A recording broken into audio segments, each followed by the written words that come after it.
Okay, afternoon. Very interesting day in the sports wise today. Obviously I've done a lot of football videos lately and I want to mix up on this channel, so I'm going to do a video about the Ashes tour coming up.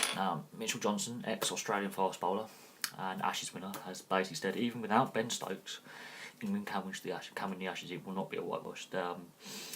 Both sides are inexperienced and both have not really, as collectives, even though we won the last two test series and we've only lost two tests this summer, Mitchell Johnson has basically stated that it's a very open series. He hopes Australia will win because he's Australian, but this was him phoning in to being a guest on one of Michael Vaughan's radio shows, and obviously two Ashes winning players basically having a conversation.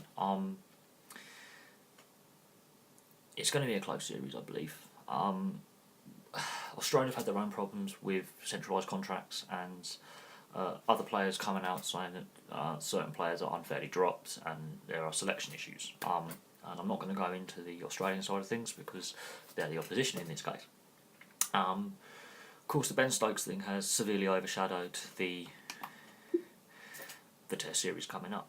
Regardless if it was a series in New Zealand or South Africa or the West Indies, wherever we were going to play the Winter Test series, his behaviour and the ongoing investigation against Ben Stokes to do with the incident that happened in September is obviously leaving a cloud over this current England squad.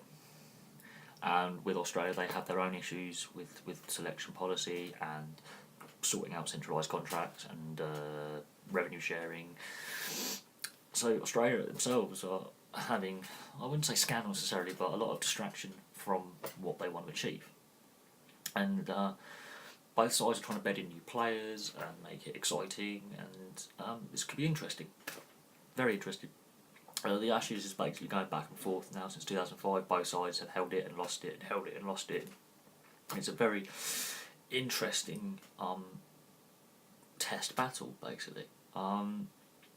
If Ben Stokes does go, which is highly unlikely, he's not on the plane as of yet. They do leave within a few days. The first test is on the 23rd of November, so he's only got a month, if that, to get any legal ramifications out of the way. I don't think he'll move that quickly. It'll probably be more unsettling for the lads who are going, and it will just add fuel for the fire for the Australian media and the British media for that matter. I think the media also have a big role to play in how they report this upcoming test series. There have been negative press in the previous test series. There's been lots of incidents on and off the field between players. Warner has basically, I said openly, it's going to be a war. He is a very fiery character. So with Ben Stokes' temperament, was he right to go anyway? Also, Alex Hales is also not on the plane either due to his involvement in the incidents. That's two key players that we have lost. But that does mean opportunities for young players, regardless if we win or lose. It is a learning curve for all players involved. I think it'll be a very close series and it is in the balance. I think either side could win. It will not be a whitewash either way. I can see it coming down to one or two tests being drawn. I can see 3-2 possibly either way. I can see it as a tied series.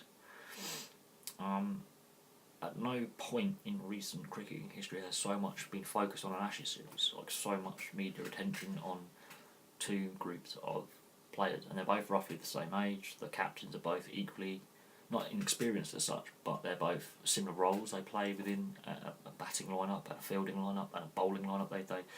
Their lineups are very, very equal. Both captains are young and of similar age, and they both bat at some position in the batting order, and they can win a test match by themselves.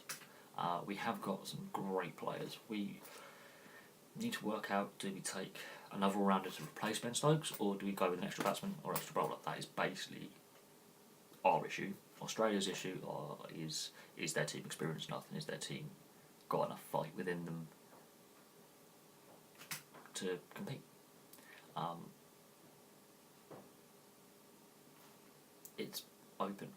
I'm going to leave that there though. I want to keep this video short, but please like and subscribe, please place comments in the links below, and I'll have another video on this very soon.